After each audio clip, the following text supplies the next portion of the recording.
Moses some 1300 years before, without the change of a dot. When we come to Muhammad, some 600 years after Jesus, he is confronted by a delegation of Christians. A deputation came from an area called Najran, outside Medina. And these Christians were questioning him with regards to theology and the teachings of Muhammad and the revelation that he had received. And during the course of the discussion, the spokesman for the Christian posed the question, "O Muhammad, what is your concept of God?" And Muhammad was made to say, as we believe, we Muslims believe, that Muhammad was inspired by God. He was made to utter words as they were put into his mouth. So he was made to say, as it is contained in the 112th chapter of the Holy Quran, "Qul huwallahu ahad." Say, he is God, the one and only. The last word. Ahad. Ahad means one and only. Jesus said Echad means one and only. Moses said Echad, which means one and only. What is the difference between these three? Actually, it's the same word meaning the same thing. The Hebrew language is said Echad, Arabic is Ahad. And if I write that on the board, you know, it's an amazing thing. If I write Ahad, I want to make it Echad, I just put a dot. That's all. That makes it Ha into the Kha. Ahad, Echad. Meaning the one and the same thing, which means in the fundamentals of the teachings of Moses, Jesus, Muhammad, we say no change at all, as given by the prophets.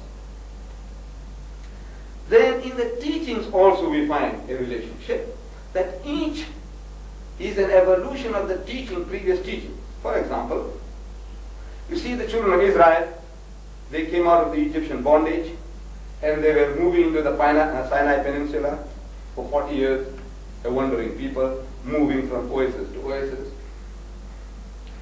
And under those circumstances, the Jews were given a law, a very beautiful law, which was an eye for an eye and a tooth for a tooth. Quick justice. If you injured my eye, I injure yours. Move on, there's work to be done. You broke my tooth, I break yours.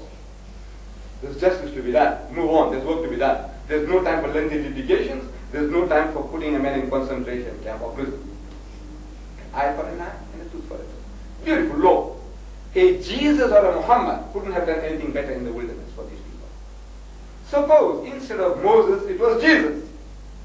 What would he have given? I said the same. He couldn't have told them to turn the other cheek. See, because it was uncalled for there in the desert. If it was Muhammad instead of Moses, what would he have said? I say word for word the same. Because coming from the same God, we believe that God Almighty was inspiring Moses to give solution to the problems of his people. The names of that personality doesn't matter. Whatever the name, the teaching would have been the same according to the needs of the people. Adultery. Moses gave the law that the adulterer and the adulteress must be stoned to death. If it was Jesus, he would have done the same thing. If it was Muhammad, he would have done the same thing in the desert. Now this, though it seems very harsh and cruel for us, this was the most merciful way of getting rid of an antisocial character, an adulterer. Because the system as given by God Almighty to these Jews was a system in which they could have had limited number of wives, unlimited number of wives. You know, Solomon had 1,000 wives and concubines, and God didn't say one word against that. Almost every prophet mentioned in the Old Testament had more than one wife. David, Jacob, he married 2 sisters at the same time. Abraham, he had altogether 3 wives. And so on. Almost every prophet you name, he had more than one wife. And God didn't say one word against that system. And a system which allowed unlimited number of wives. Why must you go and interfere with somebody else's property?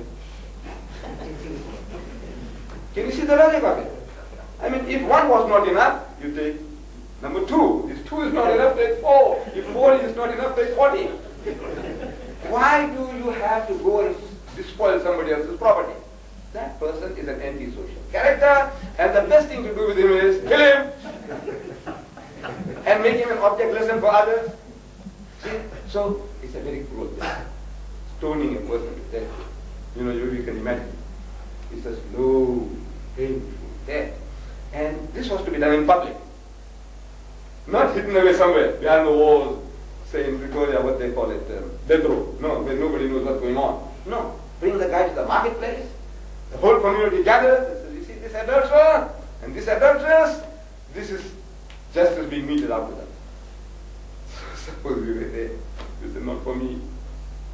Would you like to go through that? So can you see now? I said, if Jesus or a Muhammad couldn't have done anything better in the wilderness. It was a beautiful law for a nomadic people. But laws have a tendency to change the characters of people over a period of time. Any law. Well, let's take our own law. We are living in a color-conscious country. Everything's based on color. And I can tell you my experience. For 40 years I've been talking to people. I love to talk. I love to talk. I love to share with people my thoughts and what little God has given me of my food. And let me tell you that I have invited hundreds of whites to my home. I invited Africans and coloreds and Indians, but I'm talking specifically about the whites. Hundreds of whites. Businessmen, learned men, priests, theologians, hundreds of them. And they come and enjoy my hospitality, they enjoy my food. Our food is good. The food that we cook. I tell you, the white man, he laps it up, he relishes it. The Afrikaner, he flogs it. And the color of the African, nobody can resist the food that we offer. Am I right? You see, everybody loves our food. Maybe the way we put our spices and the way we cook, the aroma that comes from our pots, you just can't, irresistible. So the white man and the woman, they enjoy my food and they enjoy my talk. Because whatever I'm talking is from an angle which they might not have seen before. Because it's something novel to them. So they enjoy the talk and they enjoy the food. And they thank me profusely when they part. And subsequently when I meet them in the streets, they shake hands with me. How is Mr. Deedat? How is the family? Convey my regards to the missus.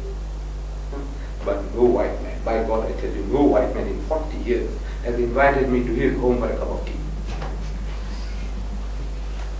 I am asking my European people that I can talk to. Look, I'm not trying to score any points against anybody.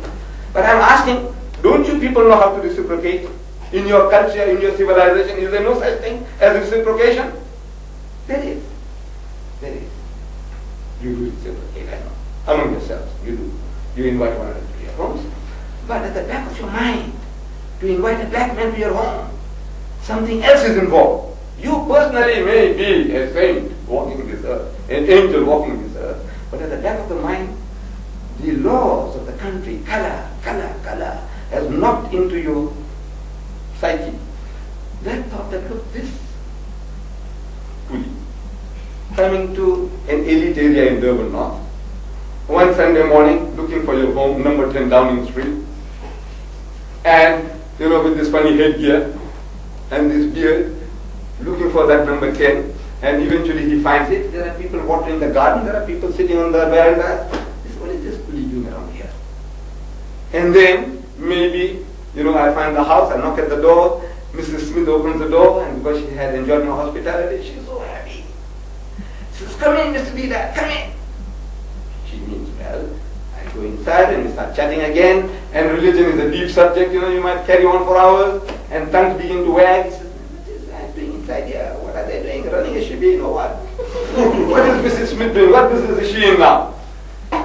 Or another relation of the family comes in, they find this black man there, brown man.